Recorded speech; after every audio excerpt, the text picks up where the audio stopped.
Bonsoir à tous, ou bonjour à tous, je ne sais pas quand vous verrez cette vidéo. Euh, J'espère que vous allez bien et que vous faites bien les exercices que vos professeurs vous donnent à faire. Alors, cette vidéo, c'est une correction des exercices que je vous avais donnés, donc pour mes 6e A, 6e B et 6e E. Donc, c'est des exercices qui se trouvaient page 78. Alors, petite précision, avec certaines classes, je sais que j'avais déjà corrigé la plupart, voire même tous les exos.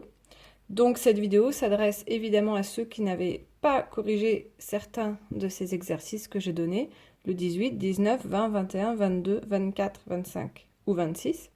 Donc si vous manque une correction parmi ces exercices, il faut bien suivre. Et puis ceux qui n'ont rien compris, bah, du coup, voilà, je vous invite à regarder cette vidéo également. Voilà, alors les exercices 18, 19, 20, 21 et 22, comme je ne doute pas un instant que vous les avez faits, vous avez remarqué que c'était toujours pareil, toujours la même chose qu'il fallait faire. Et les trois suivants, bah, c'est quand même un peu le même style. Alors, qu'est-ce qui se passe? Au début, numéro 18, petit 1, là je vais aller vite parce que, bon, c'est pas non plus voilà, très compliqué. 5 fois combien donne 40? Vous connaissez vos tables, si vous ne les connaissez pas, il est grand temps de les apprendre. C'est 5 fois 8 qui donne 40. Ok, donc pas de souci, 5 fois 8, 40. Pourquoi ils vous ont posé cette question-là? C'est bizarre de vous demander ça. Parce que dans la question d'après, eh bien, vous avez une fraction. Je vous rappelle que nous sommes au chapitre des fractions. Et vous avez une fraction qui est 5 neuvièmes et on vous demande de l'écrire sous la forme d'une fraction égale, mais où en haut on trouve 40. Eh bien, on se dit, ah bah tiens, pour aller de 5 à 40, il suffit de faire x8, ça je le sais grâce à la question numéro 1.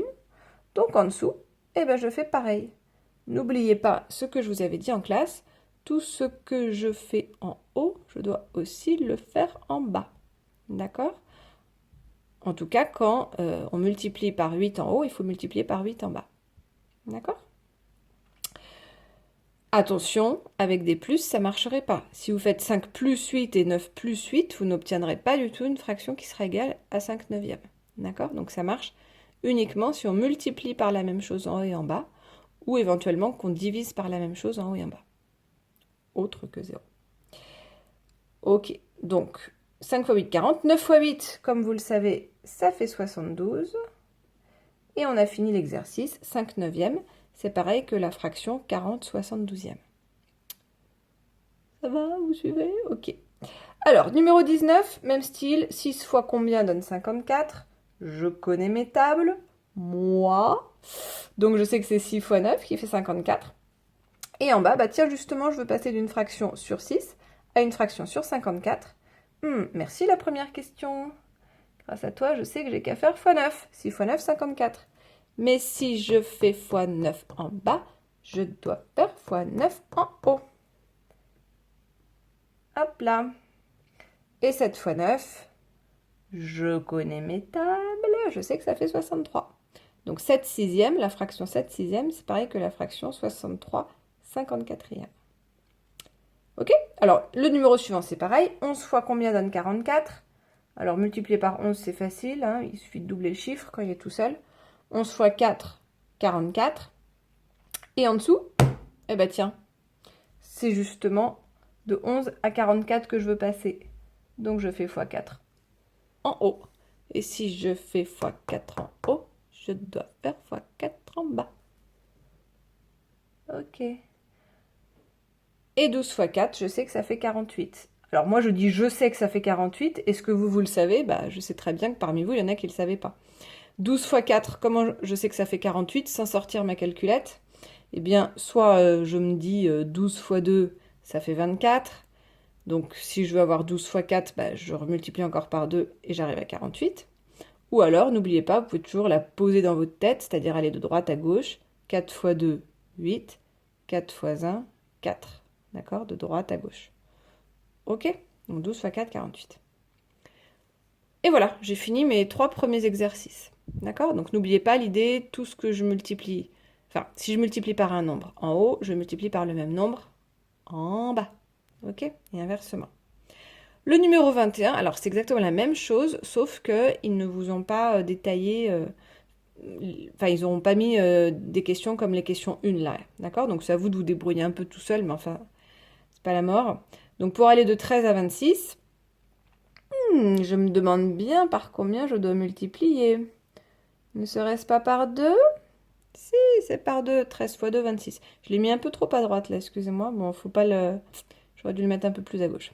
Si je fais fois 2 en bas, je dois faire fois 2 en haut. Et alors là, mes amis, nous arrivons à quelque chose qui est extrêmement compliqué. 4 fois 2. 4 fois 2, oui, je sais. C'est dur, mais comme vous êtes très fort, vous savez que ça fait 8. Ok? Donc 4 treizièmes, c'est pareil que 8 sur 26. Et ça nous amène à la question B. 14 sur 25, c'est égal à combien sur 100? Alors là, n'oubliez pas, toutes les classes, je vous l'ai dit, vous devez quand même savoir que 25, il faut le multiplier par 4 pour arriver à 100. Hein. Ça, dans toutes les classes, je vous ai dit, c'est pas possible d'être en sixième, de finir sa sixième sans savoir ça. 25 fois 4, 100. Si je fais x 4 en bas, bim, je fais x 4 en haut. 14 fois 4, combien ça me fait? Donc vous pouvez soit calculer de tête, soit comme je vous ai dit, de droite à gauche. 4 fois 4, 16. Je pose 6 et je retiens 1 sur mes petits doigts. 4 fois 1, 4 et 1, 5. Et ça me fait 56. Ok? 56 sur 100. Alors, je ne t'ai pas demandé, mais je vous rappelle, ou je vous le dis si vous ne le saviez pas, que c'est pareil, on peut l'écrire comme ça, 56%. Alors évidemment, quand on est sur le chapitre sur les fractions, on évite de l'écrire comme ça, c'est pas forcément le but. Mais voilà, quand on verra les pourcentages plus tard dans l'année, sachez qu'une fraction sur 100, eh bien c'est pareil qu'un pourcentage. 56%, ça veut dire 56 sur 100. D'accord?